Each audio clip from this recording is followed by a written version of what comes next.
అదో deemed university కబ్జాలు అక్రమాల పునాదుల మీద అంతస్తులు వేసుకుంది. సర్కారు స్థలాల్లో ఎంపీల అభివృద్ధి నిధులతో భారీ భవంతులు కట్టేశారు. మహాత్ముడి పేరు పెట్టుకుని గీతం విశ్వవిద్యాలయం ప్రదర్శిస్తున్న అక్రమాల విశ్వరూపంపై ఎన్టీవీ సీరియల్ స్టోరీ.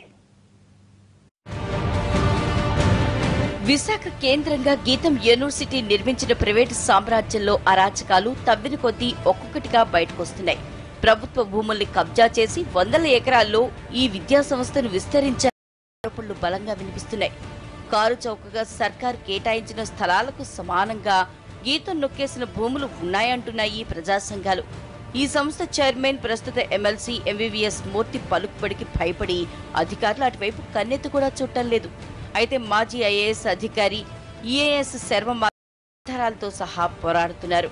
గీతం యూనివర్సిటీకి చౌకగారుగా భూములు కేటాయించడమే తప్పు కాగా అక్కడి భారీ భవంతుల నిర్మాణానికి ఎంపీ లాట్స్ నిధుల్ని ఖర్చు చేశారని ఆరోపిస్తున్నారు. 2010 సెప్టెంబర్ 22న అప్పటి కలెక్టర్ శ్యామలారావుకు ఓ లేఖను సైతం పంపించారు శర్మ.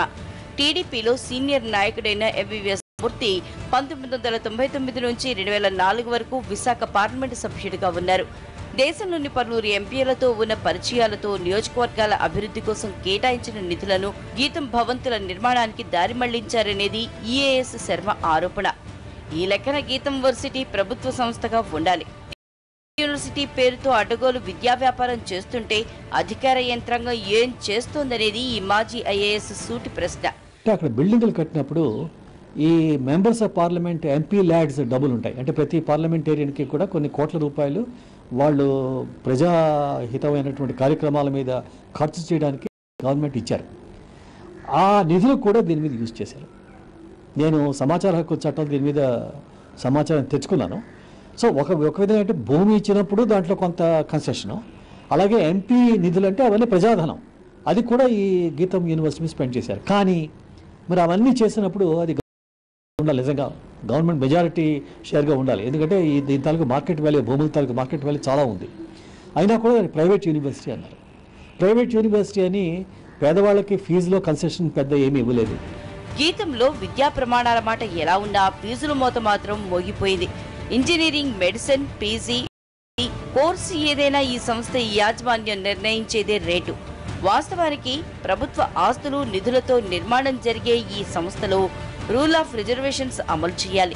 ఫ్రీ అడ్మిషన్లు, ఉద్యోగాలు, సీట్ల కేటాయింపుల్లో రిజర్వేషన్లు, ఫీజు రియంబర్స్మెంట్వి అందుబాటులోకి తీసుకురావాలి. ఎంపీ లాట్స్తో నిజమే అయితే అందుకు గీతం కూడా మినహాయింపు కాదు. కానీ డీమ్డ్ యూనివర్సిటీ ముసుగులో గీతం యాజమాన్యం వీటిని అస్సలు పరిగణలోకి తీసుకోవటం లేదు. ఫలితంగా సాధారణ మధ్యతరగతి విద్యార్థులు గీతంలో చదువుకోవాలన్న ఆశపడటమే సాధ్యం కాని పరిస్థితి. ఇక గీతం అంటేనే అక్రమాల పుట్టంటోంది నిరుద్యోగుల ఐక్యవేదిక.